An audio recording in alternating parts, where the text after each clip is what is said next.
EDConnect is the Shared Service Directorate for New South Wales Department of Education, and they provide support to education staff, including to over 2,000 public schools across the state.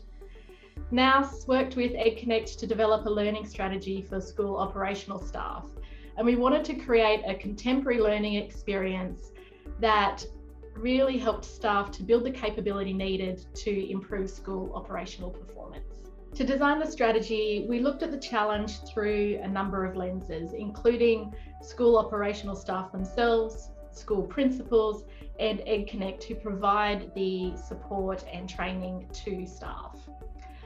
To figure out the most effective learning experience for school operational staff, we used a human-centered design approach to really understand the day-to-day experience of staff. And we overlaid that local context with leading practice in learning and development. This all happened in the midst of a global pandemic. And so we had to adapt our collaboration approach in a way that was really empathetic to the challenges and the strain that schools were going through at the time.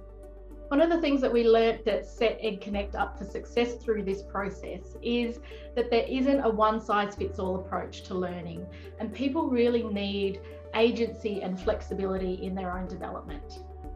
Taking the time to get under the hood of the learner experience, to understand their mindset, their needs, their motivations, as well as the mechanics of their day-to-day work, meant that we were able to design a strategy that moves from traditional learning to one that focused more on supporting continuous learning through work.